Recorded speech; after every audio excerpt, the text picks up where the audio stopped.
오늘 우리에게 주신 하나님의 말씀은 이사야서 63장 1절에서 6절까지의 말씀입니다. 제목을 다 함께 읽어보겠습니다. 자신의 백성을 신원하시기 위해 만민을 상대로 혼자 싸우시는 에버라스팅 파이터 공의로운 구원자 특전사 여호와 하나님. 아멘. 오늘의 말씀을 읽어보면 이사야서 63장은 에돔과 보스라에 대한 이야기 가운데 들어 있습니다. 저희가 전에 에돔과 보스라, 대만과 같은 이런 것들에 대해서는 2023년 10월 18일 수요 예배 때 자세히 본문에 대해서 말씀을 드렸습니다. 이때 말씀을 참조하여 보시기 바랍니다. 오늘은 그때 했던 이야기를 모두 빼고 오늘의 말씀만 드리도록 하겠습니다. 이사야서 63장 1절 에돔에서 오는 이는 누구며 붉은 옷을 입고 보스라에서 오는 이 누구냐? 그의 화려한 의복 큰 능력으로 걷는 이가 누구냐? 그는 난이 공의를 말하는 자여 구원하는 능력을 가진 이니라. 화려한 의복, 이것은 기본적으로 권세를 나타내는 대표적인 말입니다. 그래서 표준세 번역을 이것을 화려한 옷차림으로 권세 당당하게 걸어오시는 이분은 누구신가 라고 번역하고 있습니다. 왜냐하면 화려한 의복, 큰 능력으로 걷는 이것은 사실은 떨어져 있는 이야기가 아니라 같은 이야기입니다. 왕이 입는 화려한 의복은 보통 사람들이 입는 옷과 다릅니다. 심지어 이스라엘 사람들에게 있어서는 제사장의 의복은 그야말로 흉내낼 수도 없이 최고급의 보석과 옷감으로 만들어진 아주 귀한 옷이었습니다. 대제사장은 그렇다 치더라도 일반적인 제사장 또는 랍비들은 어땠을까요? 예수님 시대에서는 이렇게 이야기하죠. 긴 옷을 입고 라고 이야기합니다. 뭔가 다르다는 이야기죠. 긴 옷, 화려한 의복, 이것은 권위를 상징하고 있는 말씀입니다. 또한 또 성경에 보면 이사야서에서 또는 에스겔서에서 성전에서 하나님을 보는데 하나님의 얼굴에 대해서 묘사하는 게 아니라 하나님의 옷자락에 대해서 길게 이 성전에 드려진 것을 이야기합니다. 그래서 이것은 권능, 능력, 높은 지위, 권위를 이야기합니다. 그런데 이 분은 다름 아닌 이가 누구냐라고 질문하지만 답변을 통해서 알 수 있습니다. 아, 하나님이십니다.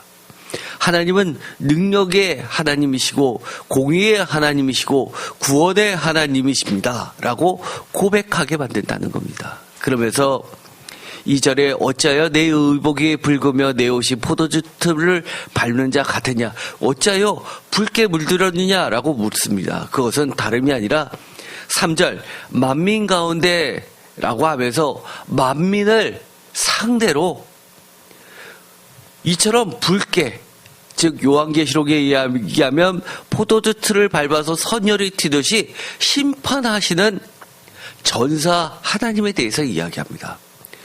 전사, 이것은 고대 영화에서만 나오는 것이 아니라 오늘날로 이야기하면 단순히 병사의 개념이 아니라 특전사의 개념이죠.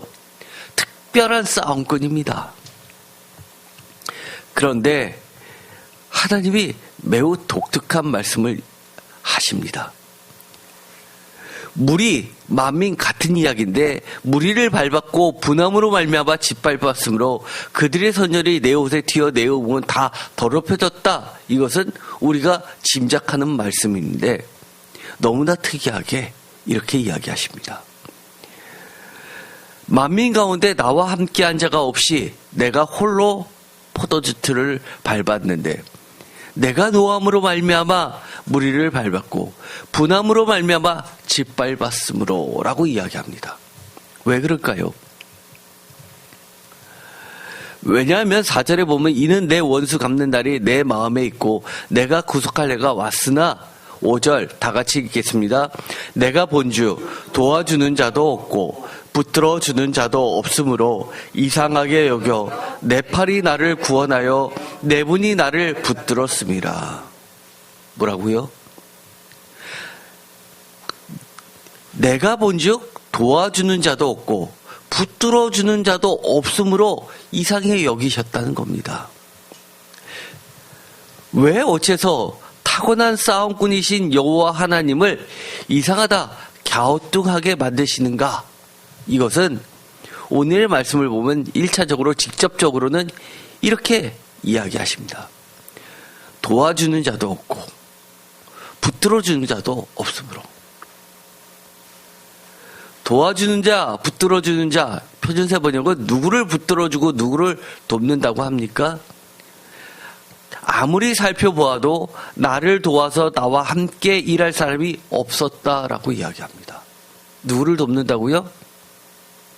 구원받을 자를 돕는 것이 아니라 구원을 시켜야 되는데 하나님을 도울 자들이 없다는 겁니다. 그게 이상하다는 겁니다. 그래서 결국은 어떻게 하신다는 겁니까? 내가 내 백성을 구원해야 되는데 내 백성을 구원할 일에 대해서 동참할 자가 없다는 겁니다. 다른 말로 이야기하면 뭐죠? 핍박받는, 어려움에 처해 있는, 그리고 죽음에 대해서 총각을 다투고 있는 내 백성 외에는 모두 다 누구라고 하는 겁니까? 가해자라는 겁니다. 대적자라는 겁니다. 그래서 하나님이 내 팔이 나를 구원하여 내 분이 나를 붙들어 내가 노함으로 내가 분함으로 3절에도 내가 노함으로 그리고 분함으로 3절에 걸쳐서 그렇게 6번에 걸쳐서 이야기를 하십니다. 3이라는 숫자 강조죠. 완전합니다. 그런데 쌍으로 3이다. 완전의 완전. 하나님의 분노 어느 정도일까요? 하나님의 노함 어느 정도일까요? 그래서 어떻게 하셨다는 겁니까? 내가 만민을 밟았고 그래서 구원을 주셨다는 겁니다. 이렇게 이야기하면 하나님께서 왜 이상하다, 갸우뚱하게 하셨는가? 근본적인 이유가 무엇입니까? 하나님도 외톨이라는 이야기입니다.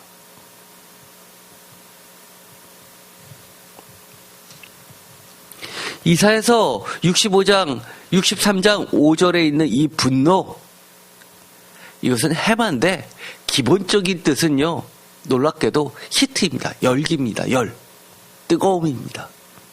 그것이 발전해서 2차적으로 앵거, 화입니다. 더 나아가서 단순히 화나는 게 아니라 레스입니다. 그래서 이 NASB 영어 성경에서는 이것을 어떻게 번역했냐면 86회나 레스로 번역했고 그리고 심지어는 핫템퍼드 뭔지요? 핫템퍼드. 영어에서 핫템퍼드는 뭡니까? 갑자기 왁 하면서 분노를 터뜨리는 거죠. 버럭 화내는 겁니다. 그런데 놀랍게도 한 번은 어떻게 번역하냐면 버닝 앵거라고 번역합니다. hit이라는 개념과 앵거라는 개념을 함께 붙여서 버닝, 타는 듯한 분노라고 합니다. 그런데 영어 성경에서 기본적으로 에서는 극도의 분노를 이야기합니다. 단순한 분노가 아니라 분노치고 정말 차가운 분노 있습니까? 그런 정도가 아니라 극도의. 쉽게 말해서 앞뒤 안 가리는 이성을 상실할 정도의 분노입니다.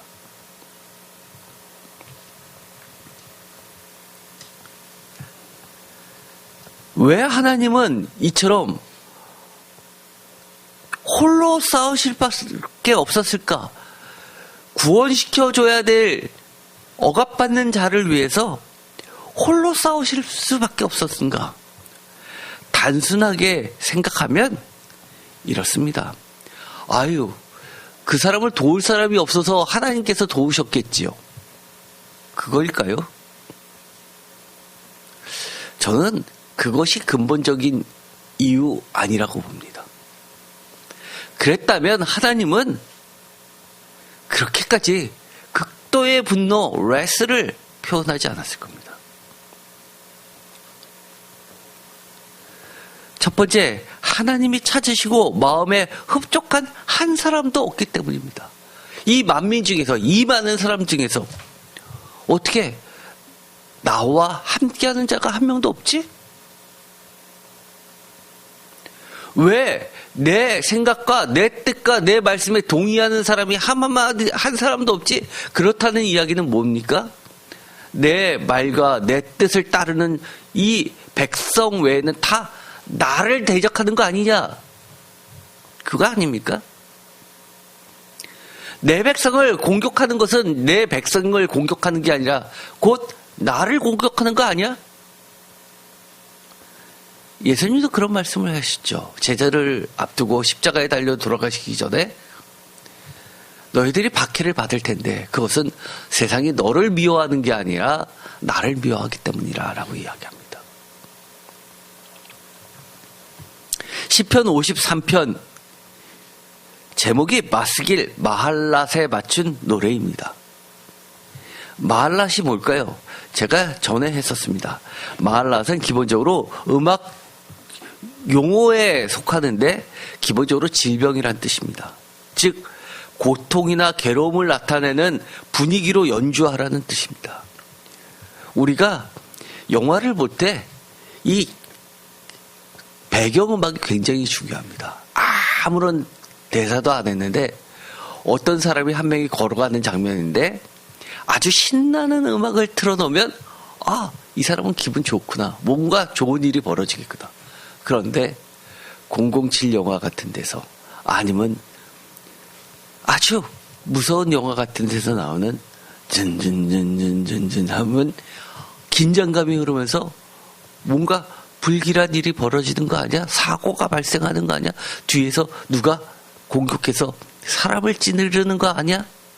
라는 생각을 하게 됩니다. 마할랏에 맞춘 노래라는 이야기는 이 시편 53편은 매우 어둡다는 얘기입니다. 매우 고통스럽다는 얘기입니다. 그런데 마스길 지혜입니다. 이것을 통해서 배우고 깨달으라는 겁니다. 어떤 지혜를 이야기합니까? 1절 어리석은 자는 그의 마음에 이르기를 하나님이 없다 하도다. 그들은 부패하며 가증한 악을 행하며 선을 행하는 자가 없도다. 표준세 번역은 이렇게 이야기합니다. 하나님이 없다 하는구나. 모두가 하나같이 썩어서 더러우니 착한 일 하는 사람도 아무도 없구나. 그래서 어떻다는 겁니까? 2절 다 같이 읽겠습니다. 하나님이 하늘에서 인성을 굽어 살피사 지각이 있는 자와 하나님을 찾는 자가 있는가 보려 하신즉 각기 물러가 함께 더러운 자가 되고 선을 행하는 자 없으니 한 사람도 없도다. 저는요, 이 성경의 위대한 점이 누군가가 저에게 물어본다면 이렇게 대답하고 싶습니다. 많죠? 그러나 기본적으로 사회의 법과 성경, 하나님의 법의 차이점이 뭔지 아십니까? 세상 법은요, 행위자에 대해서 처벌합니다. 그렇죠? 예를 들어서 찔렀습니다. 사람을 죽였습니다. 그러면 사람을 찔른 자의 의도가 무엇이냐, 우발적이냐 아니면 의도적이냐에 따라서 죄값이 달라집니다. 행위에 대해서도 그렇습니다. 그런데 사람들이 화가 나서 옆에서 찔러봐 그랬는데 찔렀다고 그 찔러봐라고 이야기한 사람을 교사죄라고 하지 않습니다. 교사죄는 기본적으로 같이 그 행위를 유발시키기 위해 구체적으로 모의하고 대가를 지불하고 그 이익을 함께 나눈 자들입니다. 단순히 이야기했다고 교사죄가 허용되지 않습니다. 그런데 성경의 위대한 점은 나쁜 행위자가 잘못됐다. 기본적입니다. 그런데 또 무엇을 무겁게 여기시냐면 바르게 가려고 하는 사람을 바르게 가지 못하게 하는 사람을 하나님은 굉장히 싫어하십니다. 저도 그거에 대해서는 굉장히 동의합니다. 여러분, 세상에 살 때 하나님의 말씀대로 살기가 쉽습니까? 어렵습니까? 죽기보다 어렵습니다. 그런데 왜 죽을 힘을 다해서 하나님의 말씀을 지킵니까? 나쁜 사람들은요, 제가 용서할 수 없는 사람들은요, 하나님의 말씀대로 살려고 하는데 옆에서 너만 뭐가 그렇게 잘났다고 그러냐 라고 하면서 그 길을 못 가게 하는 사람들입니다. 그 사람들은 저는 정말 나쁘다고 봅니다. 하나님도 마찬가지입니다. 뭐가 그렇게 하나님은 답답하시고 속상하시냐? 화가 나시냐? 3절, 각기 물러가 함께 더러운 자가 되고 선을 행하는 자 없으니 한 사람도 없다. 함께 더러운 자가 될 수밖에 없다는 겁니다. 왜요? 처음에는 그렇게 살려고 했는데 너무너무 힘듭니다. 요한계시록에 보면 그런 것이 있죠.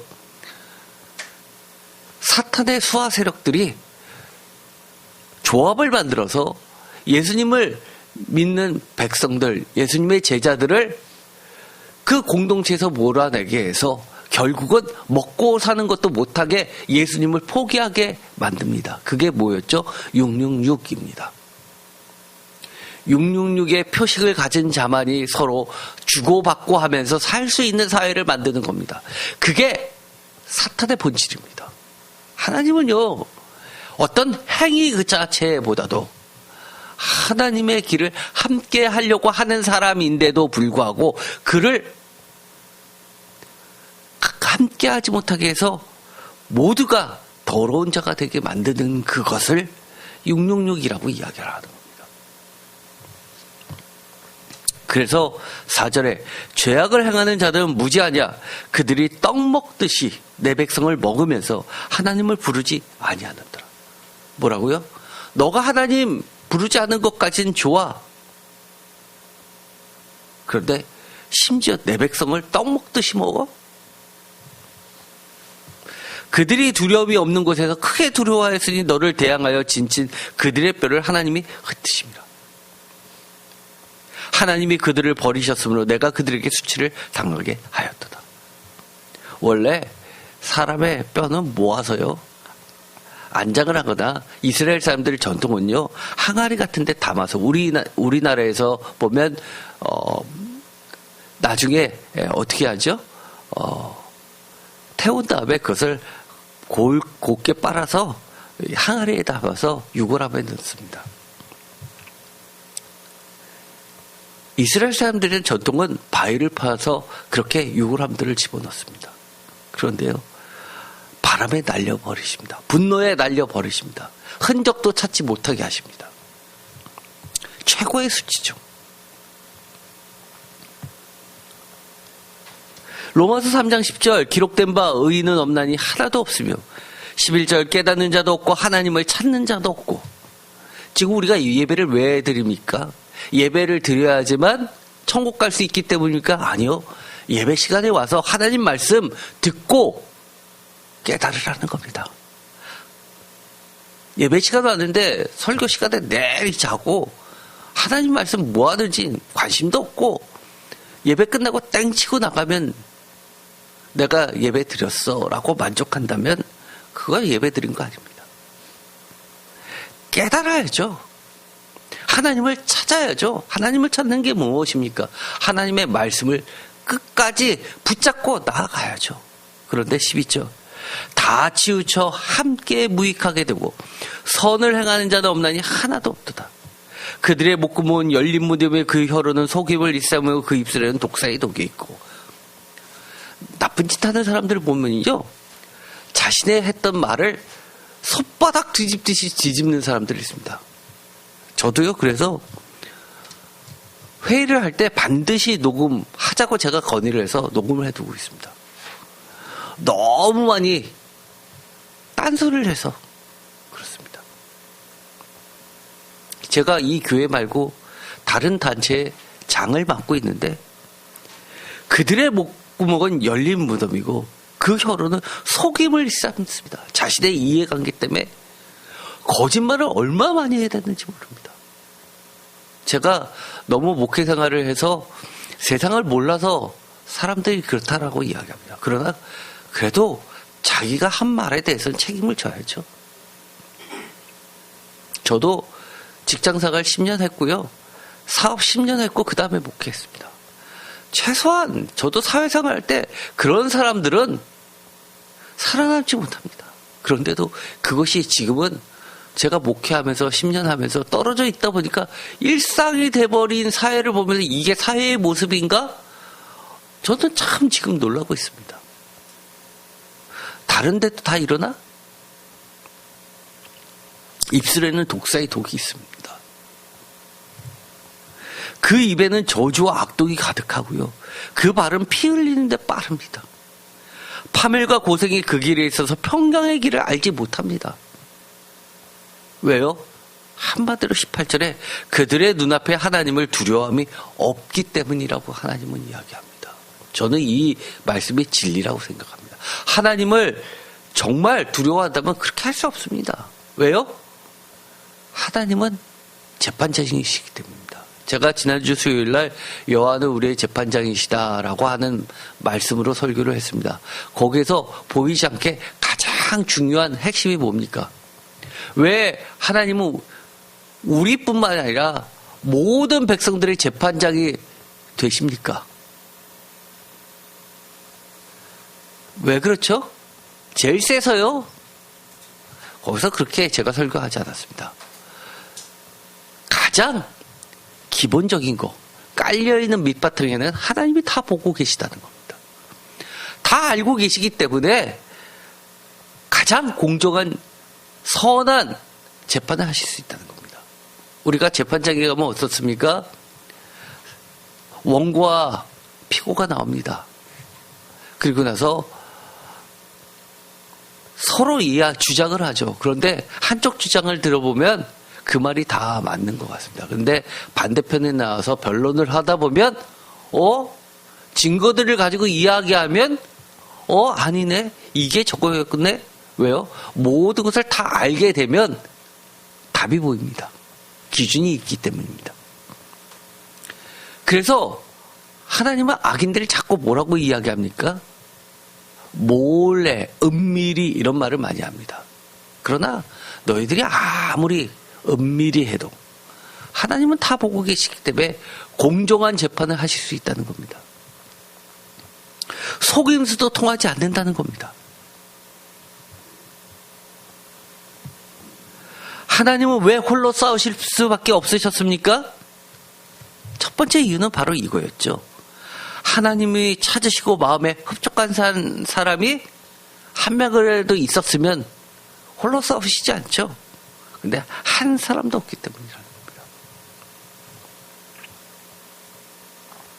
여러분은 하나님이 찾으시는 그 한 사람이십니까? 저는요, 그 한 사람이 되시기를 간절히 소망합니다. 간혹 제가 보면은요, 교회에 어려움이 생겼습니다. 또는 교회 성도님들이 어려움이 생겼습니다. 그걸 이야기했습니다. 다른 분들께요. 이런 어려움이 있습니다. 라고 할 때 적극 도와주시는 분이 계시고요. 그냥 듣고만 마시는 분 계십니다. 저는요, 함께 하는 자가 하나님과도 함께 하는 자입니다. 내일처럼 여기시고, 우리의 성도가 가족 아니라고요? 아니요. 저는 피의 가족보다도 우리 성도들 교회 가족이 더 가족입니다. 누구의 가족이요? 하나님 아버지의 가족입니다. 반면에 성경에는 늘 그랬다 이야기하십니까? 아니요. 시편 110편에 보면 이런 말씀이 나옵니다. 2절, 여호와께서 시온에서부터 주의 권능의 귀를 내보내시리니 주는 원수들 중에 다스리소서. 주의 권능의 날에 주의 백성이 거룩한 옷을 입고 즐거이 헌신하니 새벽 이슬 같은 주의 청년들이 주께 나오는다. 이 새벽 이슬이라고 번역을 했지만요. 새벽 이슬은 고대 언어, 즉 히브리어 중에서도 고대 히브리어, 그리고 고대 히브리어의 근간이 됐던 아람어와 아카드어라고 있습니다. 아카드어를 보면은 이 새벽 이슬은 신의 이름이기도 하고 높은 신의 아들의 이름이기도 한데 이것은 전사입니다. 싸움꾼들입니다. 그런데 여기서는 보통 명사처럼 번역을 했죠. 주의 권능이 내래 주의 백성이 거룩한 옷을 입고 즐거이 헌신의 내용이 뭐냐면 새벽 이슬 같은 주의 청년들이 주께 나와서 같이 하나님과 같이 싸우는 겁니다. 함께하는 자가 있다는 겁니다. 4절 여호와는 맹세하고 변하지 아니하시라 이르시기를 너는 멜기세덱의 서열을 따라 영원한 제사장이라 하셨도다. 주의 오른쪽에 계신 주께서 그의 노하시는 날에 왕들을 쳐서 깨뜨리실 것이다. 문나라를 심판하여 시체로 가득하게 하시고 여러 나라의 머리를 쳐서 깨뜨리시며. 즉 이 새벽 이슬 같은 주의 청년들이 함께 전쟁에서 승리하는 모습을 그려내고 있습니다. 그러면 군사라고 그러지 왜 청년이라고 합니까? 제가 아프리카, 케냐, 탄자니아의 의료 선교를 20년 전에 간 적이 있습니다. 그런데 거기서는요, 남자들이 성년이 되면 마사이들은요, 성년식을 취한 다음에 그들을 따로 집하고 떨어져서 가족하고 떨어져서 일정 기간 동안에 남자들만, 청년들만 모여서 함께 지내는 제도가 있습니다. 쉽게 말해서 그 마을을 지키는 군인들입니다. 가장 힘세고 혈기왕성할 때 군사를 시키죠. 그런 전통도 가지고 있습니다. 요한계시록 19장이 바로 이 시편 110편의 이야기를 구체적으로 담아내고 있습니다. 13절 또 그가 피 뿌린 옷을 입었는데 그 이름은 하나님의 말씀이라 칭하더라. 하늘에 있는 군대들이 희고 깨끗한 세마포 옷을 입고 백마를 타고 그를 따르더라. 누가요? 하늘에 있는 군대들이. 하나님은요 결코 홀로 계셔야 되는 분이 아닙니다. 그런데 홀로 계시니 얼마나 이상하십니까? 하나님 주변에는 하나님과 함께하는 자가 있기를 하나님은 기대하고 계십니다. 그리고 반드시 있습니다. 그 반드시 있어야 될 자리에 있어야 할 사람들이 누구입니까?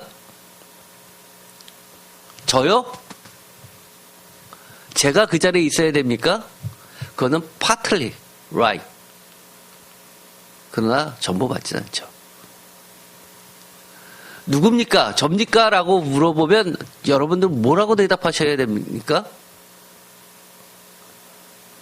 아니요, 저요 라고 여러분도 대답하셔야 됩니다. 그 자리에 여러분도 있어야 되는 겁니다. 우리 모두가 그 자리에 있어야 될 답입니다. 당신만이 있어요? 아유, 그거 wrong. 잘못됐습니다. 아닙니다.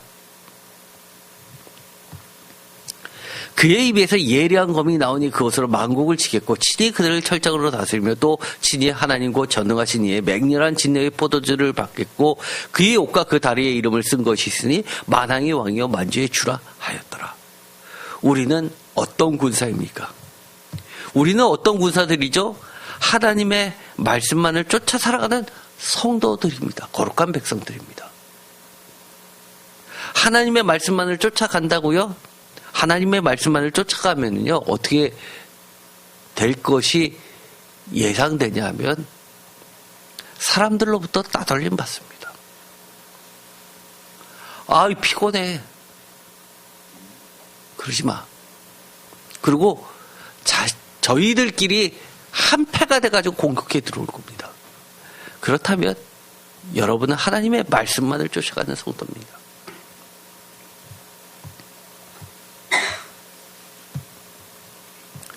두 번째, 왜 하나님은 혼자 싸우셔야만 됐을까? 많은 분들이 착각하시는 경우가 있습니다. 하나님의 자녀에게 하나님 외에는 도울 자가 없어서 또는 상대가 너무 강해서 그리고 또 강한 정도가 하나님 다음으로 강해서 무슨 여기서 1대1 싸움하면서 점점 올라가는 대결입니까? 그래서 다 이기고 맨 마지막에 하나님하고 싸워서 이기고 이런 게임입니까? 아니요. 하나님의 자녀가 능력과 힘이 부족해서 이 이야기는요. 부분적으로는 맞지만 기본적으로 아닙니다. 시편 22편에 보면 이런 말씀이 나옵니다. 10절 다 같이 읽겠습니다. 내가 날 때부터 주께 맡긴 바 되었고 모태에서 나올 때부터 주는 나의 하나님이 되셨나이다. 11절 나를 멀리 하지 마옵소서. 환난이 가까우나 도울 자 없나이다. 많은 황소가 나를 애워싸며 바산의 힘센 소들이 나를 둘러쌌으며. 환난이 있어서 하나님이 도우십니까? 여러분이 환난이 있을 때 하나님은 무조건 도우셔야 됩니까? 무슨 소리 하십니까? 그런 거 아니에요. 왜 여러분들이 환난 당한다고 하나님이 무조건 도우셔야 돼요? 여러분은 하나님에 대해서 신경도 안 쓰는데? 바산의 힘센 소들이 나를 에워 둘러싸서 하나님이 도우셔야 됩니까? 나와 무슨 관계가 있는데요? 근본적으로 하나님은 이렇게 이야기하십니다. 너가 도울 자가 없다는 거 아는데 그럼에도 불구하고 도울 자가 있든 없든 내가 너를 도와주는 이유가 뭐라는 겁니까? 10절 내가 날 때부터 주께 맡긴 바 되었고 모태에서 나올 때부터 주는 나의 하나님이 되셨나이다. 이것 때문에 도와주시는 겁니다. 세상에 도울 사람이 없다면 하나님이 다 도와주셔야 됩니까? 아니요. 하나님은 누굴 도우시냐? 하나님의 자녀이기 때문에 도우시는 겁니다. 이게 가장 베이지컬리 근본적인 이유입니다. 그렇기 때문에 때로는 하나님은 우리를 하나님의 자녀이기 때문에 매도드십니다. 돕기도 하시지만 매도드십니다. 그래서 제가 늘 뭐라고 이야기하죠? 화와 복은 사실 같은 개념이라고 이야기합니다. 같은 구원을 이야기한다고 이야기합니다. 이걸 놓치면 안 됩니다. 모태에서부터 한라는 이 말은 내가 모태신앙이라는 뜻을 말하는 겁니까? 모태신앙을 이야기하는 겁니까? 아니요. 그건 아닙니다. 이것은 특별하게 선택하신이란 다른 뜻입니다. 세상에 모태신앙이 몇 명이나 있습니까? 점점점 없어지겠죠. 그리고 저도 모태신앙이었습니다. 모태신앙이라고 다 하나님이 그렇게 하십니까? 아니요. 모태신앙 중에서 정말 못된 신앙들이 있습니다. 모태신앙인데 못된 신앙. 모태에서부터 날 때부터 주께 맡긴 바 되었다라고 하는 이 표현은 하나님의 특별하신 선택을 이야기합니다. 예를 들어서 이렇습니다. 귀한 손님이 옵니다. 그러면 손님이 와서 먹을 게 없으니까 그때 잠시만 기다리세요. 나가서 밑에서 편의점에서 사오는 것과 미리미리 며칠 전부터 주문하고 해서 준비해서 딱 오시면 쫙 깔아드리는 거하고 뭐가 다릅니까? 정성이 다르죠. 특별하죠.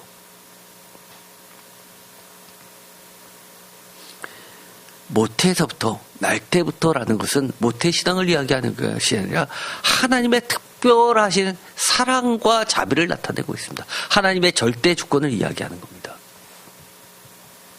그렇기 때문에 하나님께서는 아무로 안 도와줘도 하나님은 홀로 싸우실 수 있는 겁니다. 세 번째, 왜 하나님은 홀로 싸우십니까? 시편 146편 3절 귀인들을 의지하지 말며 도울 힘이 없는 인생도 의지하지 말지니 그의 호흡이 끊어지면 흙으로 돌아가서 그날에 그의 생각이 소멸하리로다. 5절 야곱의 하나님을 자기의 도움으로 삼으며 여호와 자기 하나님에게 자기의 소망을 두는 자는 복이 있도다. 여호와는 천지와 바다와 그 중에 만물을 지으시며 영원히 진실함을 지키시며 억눌린 사람들을 위해 정의로 심판하시며 주일인 자들에게 먹을 것을 주시는 이시로다. 여호와께서는 갇힌 자들에게 자유를 주시는도다. 여호와께서 맹인들의 눈을 여시며 여호와께서 비굴한 자들을 일으키시며 여호와께서 의인들을 사랑하시며 여호와께서 나그네들을 보호하시며 고아와 과부를 붙드시며 악인들의 길은 굽게 하시는도다. 시온아, 여호와는 영원히 다스리시고 내 하나님은 대대로 통치하시리로다. 아멘. 하나님은 왜 홀로 싸우시냐 하면 진실하시고 영원하시고 공의로우시고 은혜와 진리와 사랑으로 다스리시는 하나님의 속성 때문입니다. 하나님이시기 때문인 겁니다. 가장 대표적인 표현이 이것이죠. 구약에서 모세오경에서 가장 두드러진 특징. 여호와께서는 나그네를 보호하시며 고아와 과부를 붙드시고. 그래서 나는 고아와 과부의 하나님이시다라는 말씀을 아주 자주 하십니다. 고아가 어떤 자들입니까? 과부가 어떤 자들입니까? 나그네들이 어떤 자들입니까? 이것은 돌볼 사람이 없고 또 불평등을 당해도 그것에 대해서 항변할 힘조차 없는 변두리에 내몰린 자들입니다. 그래서 하나님은 사실은 부모가 있든 없든 관계없이 너희를 고아처럼 남겨두지 않겠다고 말씀하십니다. 왜요? 우리가 좀 객관적으로 솔직하게 성경을 한번 볼까요? 예수님은 어떤 사람이셨습니까? 살아생전에. 부모로부터 사랑을 듬뿍 받은 사람입니까? 예? 형제로부터 사랑을 듬뿍 받은 존재였습니까? 아니요. 부모하고 떨어져서 형제들하고 떨어져서 타인들과 떠돌이처럼 살았던 인물입니다. 심지어 예수님께서 설교하시는데 부모와 형제들이 찾아가서 바깥에서 동네 사람들 창피하게 귀신 들렸다는 소리를 하는데 왜 거기 있냐고 빨리 때려치고 나오라고 바깥에서 부르고 있습니다. 우리가 복음서를 읽어보면 요한복음 딱 한 건데 가나의 혼인잔치에서 어머니가 하인들에게 했던 말 빼고는 복음서에 뭐 가족이 예수님을 도와서 어떤 일을 한 것에 대해서는 단 한마디도 없습니다. 어떻게 그럴 수 있을까요? 형제가, 부모가 어떻게 그럴 수 있을까요? 사실은요, 우리가 객관적으로 이야기하면 예수님은 고아처럼 사신 분입니다. 그러니까 하나님은 고아의 아버지라고 이야기하시는 겁니다. 예수님도 그렇게 사셨기 때문에 고아 과부를 누구보다도 붙드실 수 있는 겁니다. 그들이 아픔을. 심지어요, 이런 분이 있습니다. 너무너무 가족 중에서, 친척 중에서 어려움을 당했습니다. 부모를 잃었습니다. 그래서 어릴 때 집에 들여서 방을 주고 졸업을 시켰습니다. 괜찮죠? 그런데 이분은 늘 저 사람의 은인은 자기라고 생각을 합니다. 어렸을 때 키워줬다고 생각을 합니다. 그런데 그 당사자를 이야기를 들어보니까 그런 아쉬움이 있었습니다. 너무너무 한이 맺혀 있었습니다. 뭐냐 하면 그렇게 살면서 눈과 비와 바람은 피하게 해줬을지 모르지만 단 한 차례 나에게 학생 때 용돈 한 번 준 적 없습니다. 제가 그 얘기 듣고 충격을 받았습니다. 우리 자녀들 학교 다닐 때, 중고등학교 때 친구 만날 때 얼마나 사 먹고 이야기하고 떡볶이 집도 가야 되고 얼마나 그게 많습니까? 그런데 용돈을 한 번이라도 준 적이 단 한 번이 없답니다. 만약에 그 집에서 키우게 허락했었던 그 분이 그런 섬세함에 대해서 그런 부분이 정말 아셨더라면 그렇게 하셨을까라는 생각도 사실은 좀 듭니다. 그러나 자기 자식에게 용돈을 줄 때는 불러서 같이 줬어야죠. 그런 일을 겪어본 사람과 겪어보지 않은 사람의 차이가 이렇게 나는 겁니다. 예수님은 많은 사람들로부터 따돌림을 받고 어려움을 겪어봤으니까 그들의 아픔을 그 누구보다도 잘 압니다. 우리가 십자가의 죽음을 자꾸 미화한다고 생각합니다. 여러분이 그 십자가의 고통을 생각하면 십자가에 달려 죽을 때의 그 고통도 고통이지만 거기까지 오는 그 과정들은 저는 감당 못할 것 같습니다. 외로움, 억울함, 분함. 그런데 10절에 시온아 여호와는 영원히 다스리시고 내 하나님은 대대로 통치하시려다 라고 했는데 그 뒤에 뭐라고 나오니까 할렐루야. 하나님을 찬양합니다. 그럽니다. 그런데 정말 악한 사람이 영원히 대대로 통치한다고 다스린다고 해보십시오. 그것처럼 지옥이 어디 있습니까? 그런데 하나님은 어떻게 하세요? 진실함으로 사랑으로 다스리십니다. 왜 홀로 싸우실 수밖에 없냐? 진실하신 하나님의 영원하신 속성이고 은혜와 진리와 사랑으로 다스리시는 분이기 때문입니다. 네 번째, 왜 홀로 싸우실 수밖에 없냐? 이거는요 아주 기본적인 거죠. 하나님 자신 때문입니다. 자신 때문이다라는 것은 하나님의 약속하신 말씀 때문이라는 겁니다. 이사야서 45장 23절 내가 나를 두고 맹세하기를 내 입에서 공의로운 말이 나갔은즉 돌아오지 아니하리니 내게 모든 무릎이 꿇겠고 모든 혀가 맹세하리라 하였느라. 이사야서 49장 18절 내 눈을 들어 사방을 보라 그들이 다 모여 내게로 오느니라. 나 여호와가 말하니 내가 나의 삶으로 맹세하니 내가 반드시 그의 모든 무리를 장식처럼 몸에 치며 그것을 띠기를 신부처럼 할 것이다. 이 이사야서 45장과 49장에 나오는 이 배경은 백성들이 그럴 만한 가치가 있어서 하나님께서 구원을 베푸시겠다는 겁니까? 아니요. 그거 아니었죠. 뭐요? 하나님이 나를 두고 했던 맹세 때문에 라는 겁니다.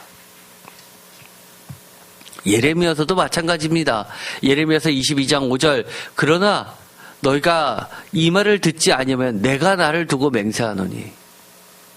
예레미야서 49장 13절 여호와의 말씀이라 내가 나를 두고 맹세하노니. 시편 119편 92절 주의 법이 나의 즐거움이 되지 아니하였다면 내가 내 고난 중에서 멸망하였으리라. 93절 내가 주의 법도들을 영원히 잊지 아니하오니 주께서 이것들 때문에 나를 살게 하심이라. 뭐 때문에 나를 살게 하셨다고요? 뭐 때문에 나를 살게 하셨다고요? 이것들 때문에. 이것들이 뭡니까? 주의 법도들, 주의 법. 94절 나는 주의 것이오니 나를 구원하서 내가 주의 법도들만을 찾았나이다. 95절 악인들이 나를 멸하려고 엿보나 나는 주의 증거들만을 생각하겠나이다. 96절 내가 보니 모든 완전한 것이 다 끝이 있어도 주의 계명들은 심히 넓으니이다. 97절 내가 주의 법을 어찌 그리 사랑하는지요 내가 그것들을 종일 작은 소리로 읊조리나이다. 하나님은 왜 홀로 싸우시면서 구원해 주십니까? 시편 119편에 의하면 주의 법, 주의 법도들, 주의 증거들, 주의 계명들, 주의 법 때문에 그렇다는 겁니다. 그렇죠? 이 시인이 어떻게 했기 때문에요? 주의 법을 나의 즐거움으로 삼았기 때문에. 93절 주의 법도들 영원히 잊지 아니하였기 때문에. 94절 주의 법도들만을 찾았기 때문에. 95절 주의 증거들만을 생각하였기 때문에 96절 주의 계명들을 심히 넓다고 인정했기 때문에 97절 주의 법을 어찌 그리 사랑했기 때문에 그것들을 종일 작은 소리로 읊조리기 때문에 묵상했기 때문에 주님께서 나를 위해 홀로 싸우셔서 내가 살게 되었고 고난을 피하게 되었다라고 고백합니다. 여러분의 즐거움이 뭡니까? 여러분이 잊지 않고 영원히 계속하는 것은 무엇입니까? 여러분이 찾고 찾는 거 무엇입니까? 여러분이 지금 생각하고 계시는 거 무엇입니까? 여러분이 진짜로 살아가는 건 무엇입니까? 내가 하루 종일 중얼중얼 거리는 게 무엇입니까? 혹시 아침에 들었던 노랫소리가 하루 종일 나도 모르는 사이에 중얼거리게 됩니까?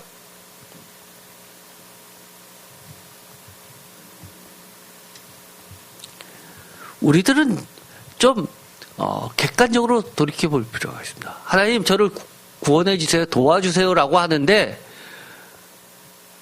이걸 생각했으면 좋겠습니다.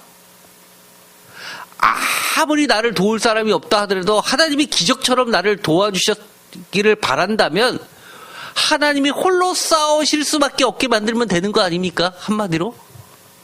그게 뭔지 모르면 어떻게 합니까? 그걸 알아야죠. 오늘 가르쳐 주시잖아요. 하나님이 홀로 싸우신다고. 언제까지요? 에버레스팅. 영원히. 적당히요? 아니요. 특전사로서. 전사로서. 탁월한 싸움꾼으로서. 다섯 번째, 왜 하나님은 홀로 싸우셔야 될까요? 아까 4번과 거의 비슷합니다. 다른 표현이기도 합니다. 5번, 제가 늘 강조하는 거죠. 하나님 자신 스스로의 언약 때문이라는 겁니다.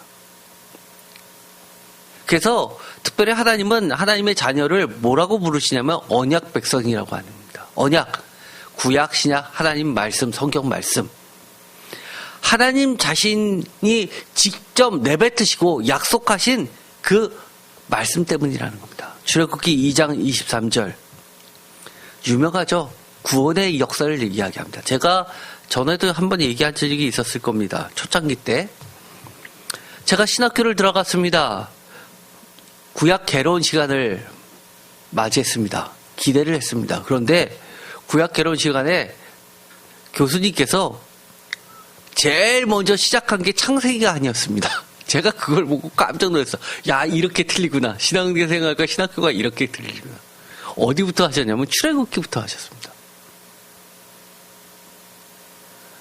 학자마다 차이가 있겠지만 그분은 출애굽기가 역사 중에서 가장 오래전에 기록된 것으로 그분은 믿고 있었고, 나머지 것들은 구두로 전해 내려오다가 누군가에 의해서 편집돼서 기록됐다고 이야기합니다. 예를 들어서 바벨론 포로 시기 때를 거치면서 창세기 1장은 기록돼서 기록 시기로 보면 후대라고 보는 겁니다. 그런데 이 출애굽기는 그야말로 건국 신화와 같은 거라고 이야기합니다. 왜 그러냐면요, 이렇습니다.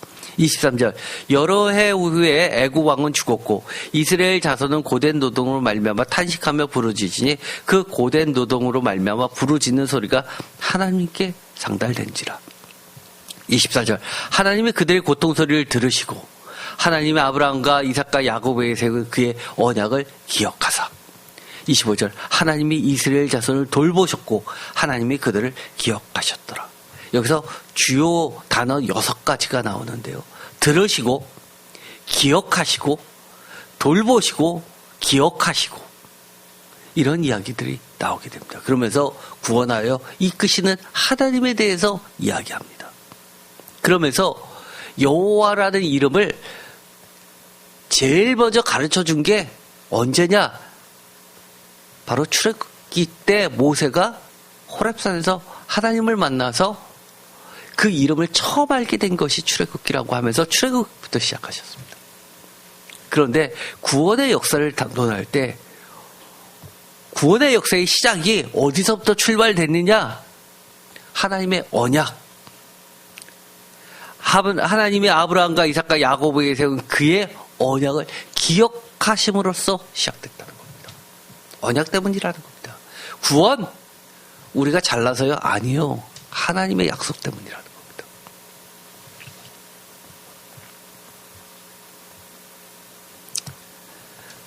열왕기하 13장 22절 여호아스의 왕의 시대에 아람 왕 하사엘이 항상 이스라엘을 학대하였느니라. 23절 여호와께서 다 같이 읽겠습니다. 아브라함과 이삭과 야곱과 더불어 세우신 언약 때문에 이스라엘에게 은혜를 베풀며 그들을 불쌍히 여기시며 돌보사 멸하기를 즐겨하지 아니하시고 이때까지 자기 앞에서 쫓아내지 아니하셨더라. 다윗에게 세운 언약이라고 해도 되는데 뭐라고요? 아브라함과 이삭과 야곱과 더불어 세우신 언약 때문에 라고 이야기를 합니다. 어떠신가요, 여러분들은요? 24절 아람의 왕 하사엘이 죽고 그의 아들 벤하닷이 대신하여 왕이 되매 25절 여호아스의 아들 요아스가 하사엘의 아들 벤하닷의 손에서 성읍을 다시 빼앗으니 이 성읍들은 자기 붙인 여호아스가 전쟁 중에 빼앗겼던 것이라.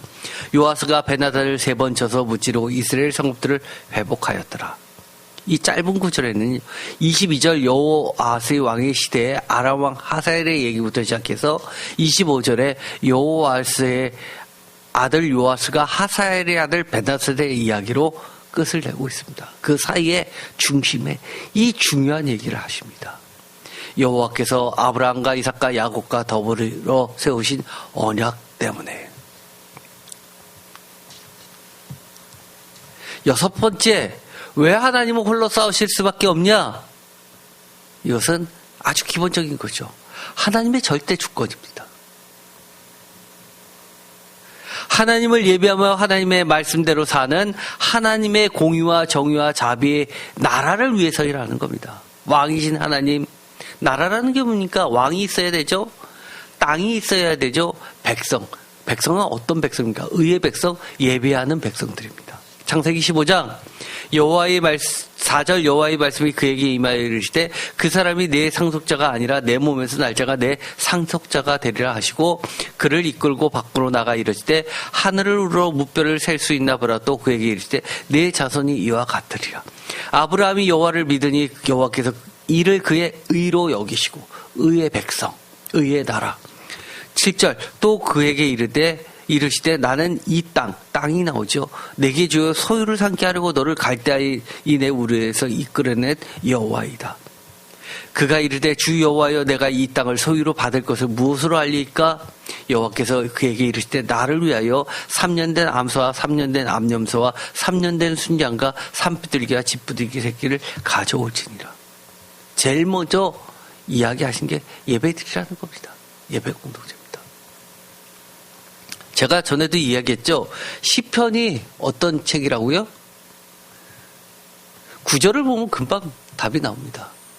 서론 1편과 2편을 빼고 3편부터 시작해서 무슨 얘기가 나옵니까? 3절, 4절, 5절, 6절 무슨 얘기가 나오죠? 예배 얘기가 나옵니다. 아침에 드리는 예배, 저녁에 드리는 예배, 철야 드리면서 드리는 예배, 그리고 매일 드리는 예배, 상번제. 이 시편은요, 예배서입니다. 다른 말로 이야기하면 예배 드리는 공동체들이 매일매일 삶에서 늘 읊조리면서 하나님을 기억하게 하는 시편입니다. 출애굽기 25장 8절 내가 그들 중에 거할 성소를 그들이 나를 위하여 짓되 물은 내가 내게 보이는 모양대로 장막을 짓고 기구들도 그 모양을 따라 지을지니라. 출애굽을 했습니다. 뒤에서 말 타고 쫓아옵니다. 죽자 살자 달려도 모자를 파네. 홍해바다를 건넜습니다. 또 가나안 땅에 빨리 가야 되는데 그 광야 땅에서 힘들게 지체되게 뭐부터 짓게 하십니까? 나를 위하여 성소를 짓게, 장막을 짓게 하십니다. 왜요? 이게 빠지면, 예배가 빠지면 하나님과 백성들 사이에 교제하는 장소가, 교제하는 채널이 없어지기 때문입니다. 많은 분들이 착각하시는 경우가 있습니다. 아유, 하나님의 뜻은 목사님을 통해서, 제사장을 통해서 전달돼야죠.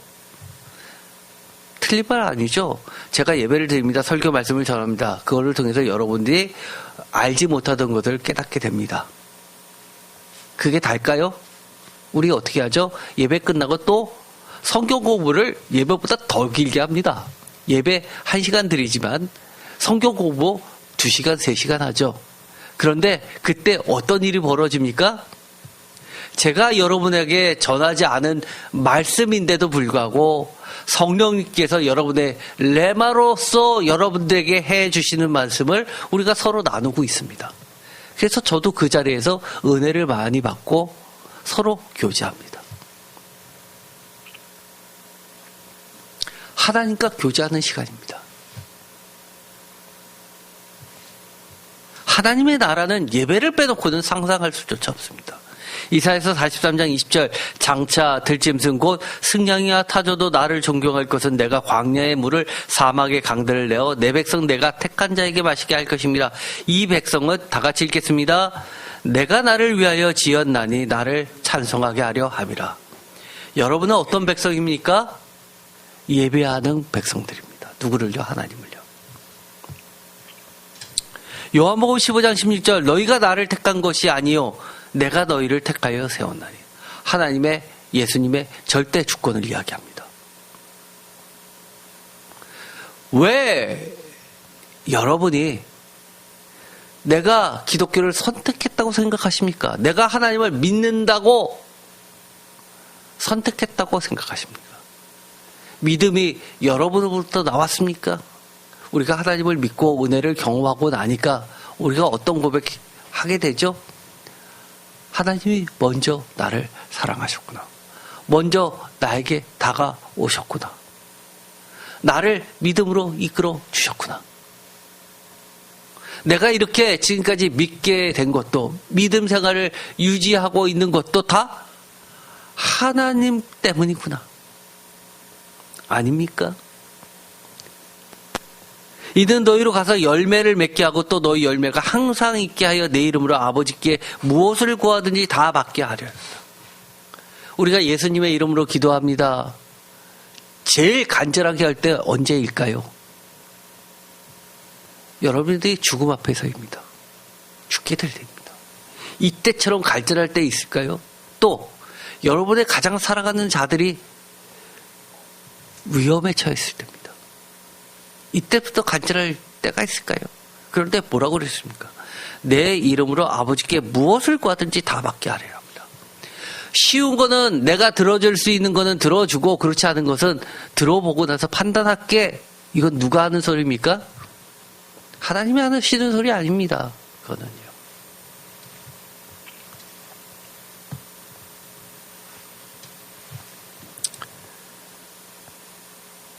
제가 너무너무 좋아하는 말씀이 있습니다. 시편 118편 6절 다 같이 읽겠습니다. 여호와는 내 편이시라 내가 두려워하지 아니하리니 사람이 내게 어찌할까. 여호와께서 내 편이 되사 나를 돕는 자들 중에 계시니 그러므로 나를 미워하는 자들에게 보응하시는 것을 내가 버리로다. 여호와께 피하는 것이 사람을 신뢰하는 것보다 나으며 여호와께 피하는 것이 고관들을 신뢰하는 것보다 낫도다. 문나라가 나를 에워쌌으나 내가 여호와의 이름으로 그들을 끊으리로다. 그들이 나를 에워싸고 에워쌌으니 내가 여호와의 이름으로 그들을 끊으리로다. 그들이 벌들처럼 나를 에워쌌으나 가시덤불에 불같이 타 없어졌나니 내가 여호와의 이름으로 그들을 끊으리로다. 너는 나를 밀쳐 넘어뜨리려 하였으나 여호와께서는 나를 도우셨도다. 여호와는 나의 능력과 찬송이시오 또 나의 구원이 되셨도다. 아멘. 사실 오늘 마지막으로 있는 이 시편 118편은요. 조금 전에 읽었었던 요한복음 15장에 내 이름으로 아버지께 무엇을 구하든지 다 받게 하련다. 너희가 나를 택한 것이 아니라 내가 너희를 그렇게 하여 세웠다. 내가 열매를 맺게 하는데 열매가 항상 있게 하려는 다라는 이 말씀 더하기 오늘의 말씀, 이사야서의 말씀, 홀로 싸우시는 하나님에 대한 이야기 더하기입니다. 예를 들어서 이겁니다. 내가 본즉 도와주는 자도 없고 붙들어주는 자도 없으므로 이상하게 여겨 내 팔이 나를 구하는 내 분이 너를 붙들어서 내가 노함으로 말미암아 말민을 밟으며 내가 분합으로 말미암아 그들을 취하게 하며 그들의 손이 땅에 쏟게 하였는데 그것이 왜 그렇다는 겁니까? 1절에 있는 것처럼 공의를 말하는 자요 구원하는 능력을 가진 자 하나님이시기 때문이라는 겁니다. 구원, 능력. 그런데 오늘 이 시편의 말씀은요, 그런 분이 누구라는 겁니까? 바로 내 편이라는 겁니다. 내 편이 되셨다는 겁니다. 아까도 말씀하셨지만 하나님이 왜 내 편이 되셨어요? 내가 하나님을 선택한다고 다 하나님이 내 편입니까? 아니요. 하나님이 나를 선택하셨기 때문이라는 겁니다. 하나님이 하셨던 말씀 때문이라는 겁니다. 그런데 이 하나님이 내 편이니까 어떤 일이 벌어집니까? 사람 들어가지 않게 된다는 겁니다. 귀인들을 의지하지 않게 된다는 겁니다. 여호와께 피하게 된다는 겁니다. 고관들을 신뢰하지 않는다는 겁니다. 심지어 문나라가 나를 에워싸도 그리고 나를 밀쳐 넘어뜨리려 해도 여호와의 이름으로 끊는다는 겁니다. 주 예수 그리스도의 이름으로 아버지께 무엇이든지 다 받게 한다는 겁니다. 여호와의 이름으로 그들을 끊으리라. 여호와의 이름으로 그들을 끊으리라. 10절, 11절, 12절 3번이나 반복하십니다. 8절, 9절 여호와께 피하는 것이 여호와께 피하는 것이. 왜요? 왜 여호와께 피합니까? 간단하게 말해서 여호와는 내 편이시기 때문입니다. 하나님이 내 편이면 어떻게 됩니까? 이거는요, 전부가 내 편인 겁니다. 만민이 다 나를 공격해와도 시편대로 이야기하면 에워싸고 또 에워싸도 하나님이 내 편이면 전부가 내 편입니다. 하나님이 싸우시면 모든 것이 올킬입니다.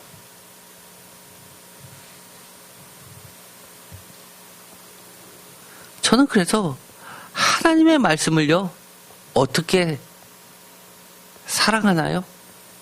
저는요, 시편 119편의 말씀처럼 그것이 저의 생명이라고 생각하고 있습니다. 그래서 이 하나님의 말씀, 주의 법도를 날마다 묵상하고 그걸 붙들고 삽니다. 왜요? 거기에 생명이 있기 때문입니다. 하나님의 약속이 있기 때문입니다. 오늘도 하나님은 우리에게 말씀해 주십니다. 만민을 상대로 혼자 싸우신다고 이야기합니다. 언제까지요? 에버라스팅. 영원히. 파이터요, 구원자요, 특전사인데 공의롭다고 이야기하십니다. 우리가 가끔 영화에서 보죠. 한 명이 인질이 됐습니다. 그 한 명을 구출하기 위해서 특전사들을 보내는데 수많은 특전사가 희생을 무릅쓰고 구해냅니다. 끝까지 구해냅니다. 오늘의 제목을 마지막으로 읽어보고 마치도록 하겠습니다. 자신의 백성을 신원하시기 위해 만민을 상대로 혼자 싸우시는 에버라스팅 파이터 공의로운 구원자 특전사 여호와 하나님. 이 하나님이 누구의 하나님입니까? 누구의 편이 되셨습니까? 누구의 편이 되셨습니까? 모르세요? 기억 안 나세요? 일부러 맨 마지막에 넣었는데 누구 편입니까? 내 편입니다. 기도하고 마치겠습니다. 하나님 감사합니다. 내 편이 되어주신 하나님 너무나 감사합니다. 마음 백성이 나를 에워싸고 물어뜯으려고 한다 하더라도 내가 하나님의 말씀을 목숨처럼 붙들고 사랑하면, 하나님을 참되게 예배하면, 특별하게 모태에서부터 우리를 예정하시고 택해 주신 하나님의 절대 주권과 하나님의 약속으로, 하나님의 말씀 때문에 우리를 위하여 영원히 에버라스팅 싸워주시면서 끝끝내 구원해 주시는 하나님이심을 믿습니다. 그런 하나님이 얼마나 감사한지 모릅니다. 앞으로는 내 편이 하나도 없어. 만민이 나를 죽이려고 해 라고 해도 걱정하지 않기로 하겠습니다. 하나님 한 분이 내 편이시면 전부가 내 편이라는 사실, 이것을 마음 깊이 새기게 하여 주옵소서. 예수 그리스도의 이름으로 기도드립니다. 아멘.